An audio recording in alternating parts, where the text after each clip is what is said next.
अस्सलाम वालेकुम वरहमतुल्लाहि वबरकातुहू। नाज़रीन मोहतरम, हमारे प्यारे नबी हज़रत मोहम्मद सल्लल्लाहु अलैहि वसल्लम ने आज से तकरीबन 1450 साल पहले इस उम्मत के लिए आंसू बहाए थे। आंसू बहाने की क्या वजह थी?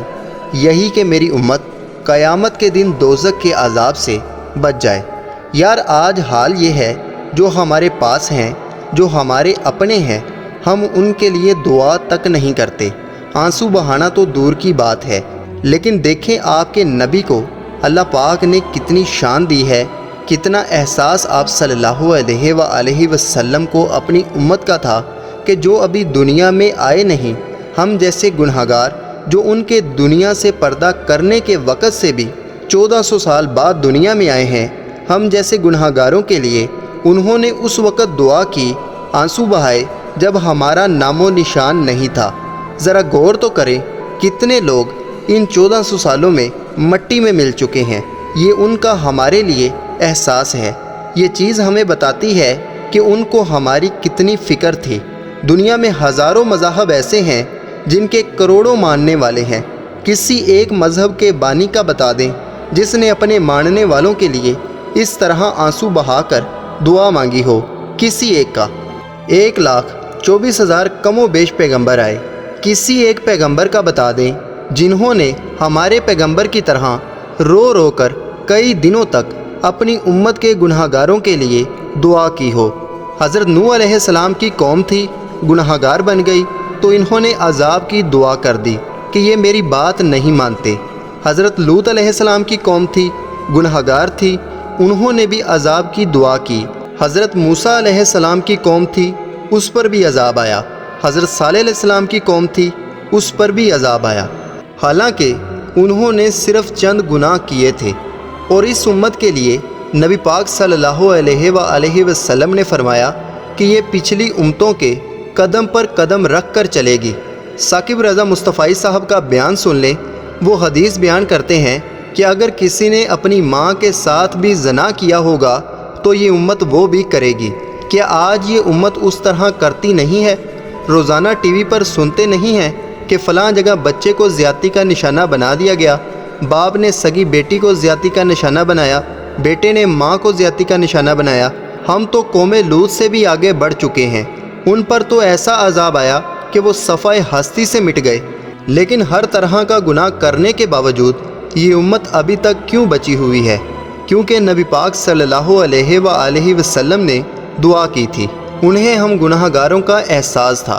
ये उनका एहसास ही है कि हमें फितना दज्जाल के बारे में हर छोटी से छोटी बात बताई, ताकि हम शिरक के गुनाह में मुब्तला ना हो जाएं। क्योंकि हर गुनाह की मुआफ़ी है, लेकिन शिरक की मुआफ़ी नहीं है। नबी पाक सल्लल्लाहु अलैहि वसल्लम ने हमें यहाँ तक बताया कि दज्जाल का हुलिया कैसा होगा, वो कैसा दिखता होगा, कहाँ से आएगा या निकलेगा, कहाँ जाएगा, कितनी मुद्दत रहेगा, उसका लश्कर कैसा होगा, उनके जूते और चेहरे कैसे दिखाई देते होंगे।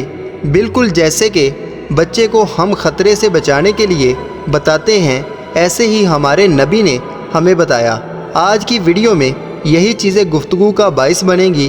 तो चलिए शुरू करते हैं आज का मालूमाती सफ़र।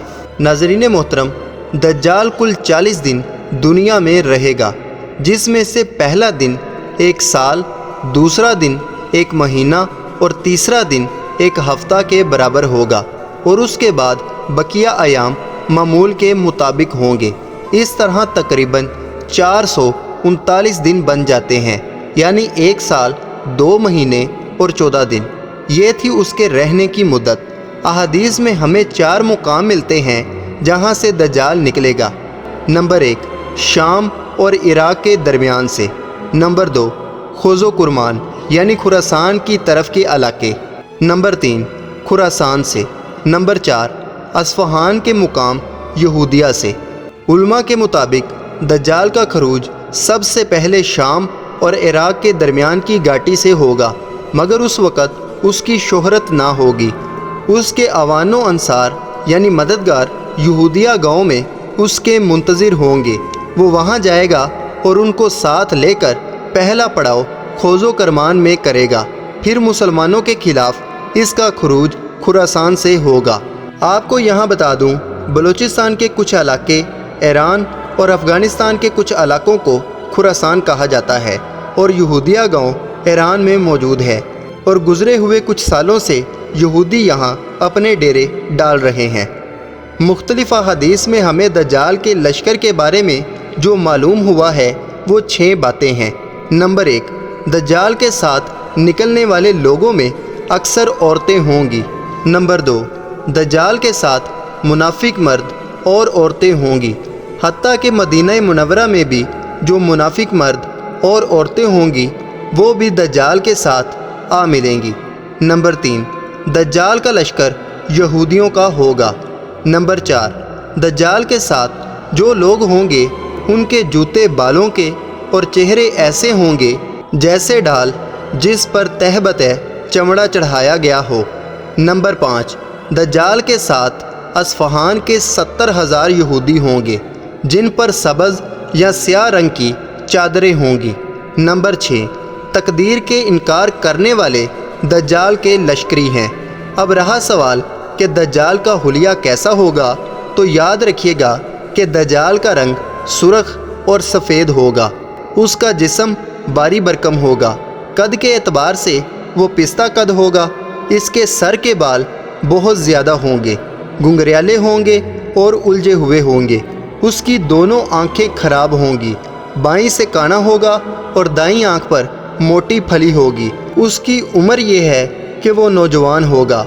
दज्जाल की दोनों आंखों के दरमियान काफिर यानी काफारा लिखा होगा, जिसको हर वो शख्स पढ़ सकेगा जो मोमिन होगा और दज्जाल के अमल को नापसंद करता होगा, ख्वाह वो पढ़ा लिखा हो या नहीं।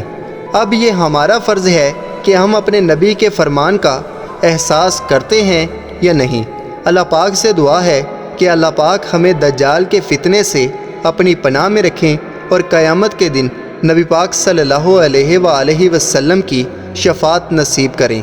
उम्मीद करता हूँ कि छोटी सी कोशिश आपके इल्म में इजाफ़े का सबब बनी होगी। वीडियो पसंद आए तो वीडियो को लाइक करें, चैनल को सब्सक्राइब करें, अपना और अपने दोस्तों का ख्याल रखें। अल्लाह हाफिज़, अल्लाह निगहबान।